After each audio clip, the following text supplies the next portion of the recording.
Welcome back to Art and Soul, where creativity meets consciousness and where we explore the deeper inner worlds behind the things we make. I'm Tristan, and today we're talking about when music becomes color, flow, memory, and the art of translation. It's a question that so many artists feel intuitively, but almost nobody talks about it out loud. Why does it feel like the music we listen to and the emotions we feel somehow get woven into our artwork? And even more mysteriously, why is it that when we slip into a flow state, those connections feel stronger, clearer, almost magical? Is there science behind this? Yes, a lot of it. And today we're going to unpack all of it. And I'll show you practical ways you can use music and flow to enrich your art, deepen your intuition, and even encode memories into your paintings. Let's begin.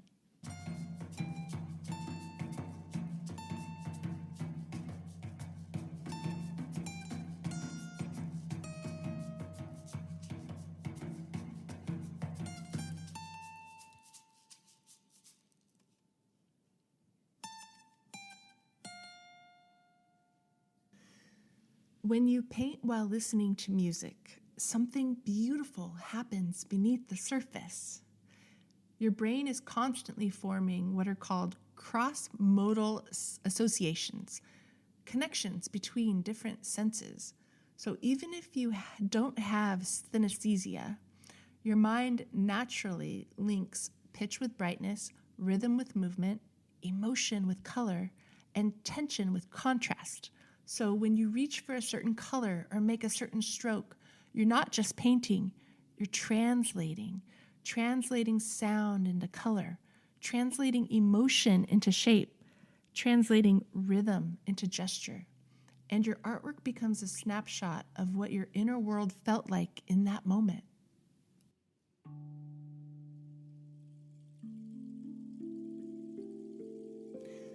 Let's talk about flow, the holy grail of creativity. Flow is a state where time disappears, overthinking drops away, your inner critic goes silent, your senses merge, and everything feels right. What's happening in the brain during flow is something called transient hypofrontality, which basically means your analytical mind takes a little nap. And when that happens, your emotional and intuitive sensory self takes the wheel. Your brush moves more freely, your emotions show up more honestly, your choices become less filtered and more true. Because of this, the music you're listening to influences your art more directly. There are a few mental layers in the way. It's like turning up the volume on your inner world. And here's the real magic. In flow, your brain's memory systems become interconnected. This means the music, the emotion, and the movement of your hand and the color you choose all get stored together like a bundle. So later, when you look back at the painting, the memory comes back, the sound comes back, the feeling comes back, not because you consciously encoded it, but because flow allowed everything to weave together.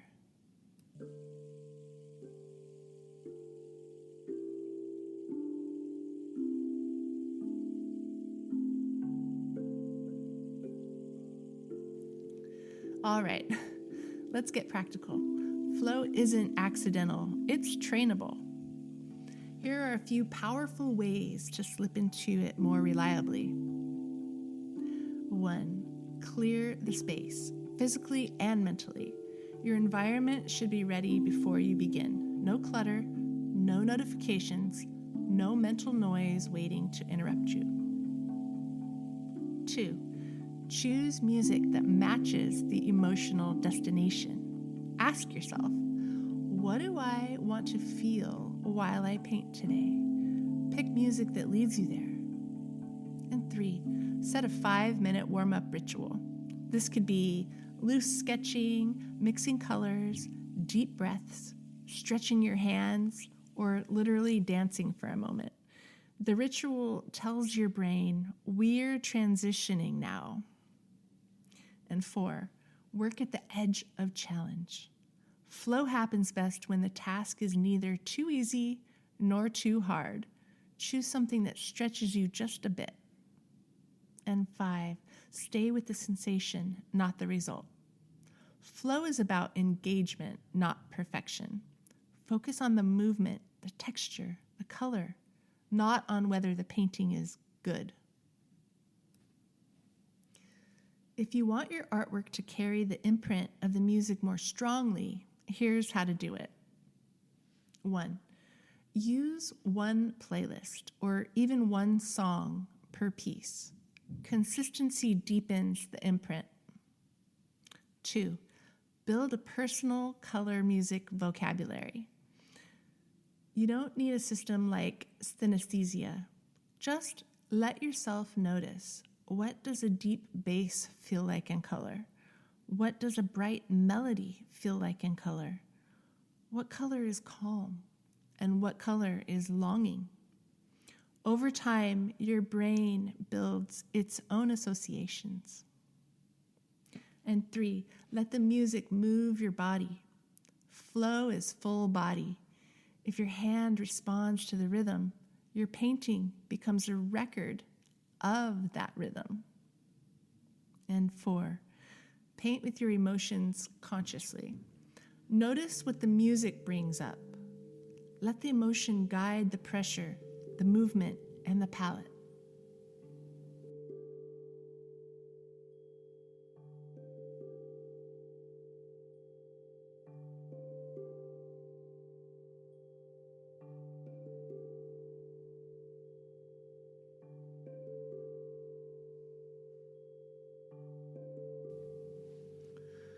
How to train yourself to recall music through your paintings.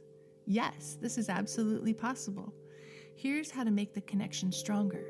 1, after finishing, look at the painting while listening to that song again. This reinforces the neural connection. 2, journal a few words about your emotional state.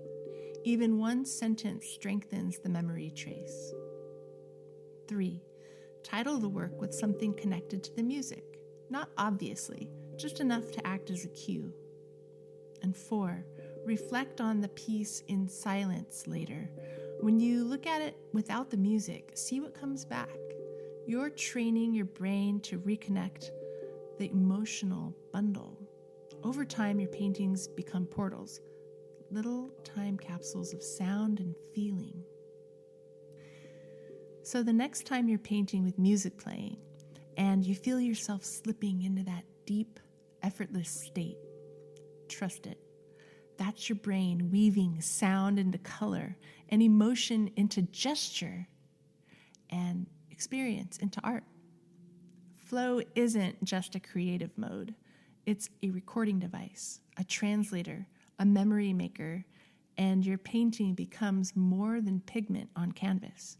It becomes a map of who you were, what you felt, and what your soul was hearing in that moment. Thank you for joining me today on the Art and Soul Show. If you loved this episode, share it with a fellow artist, and let's keep exploring the inner worlds that shape the outer ones.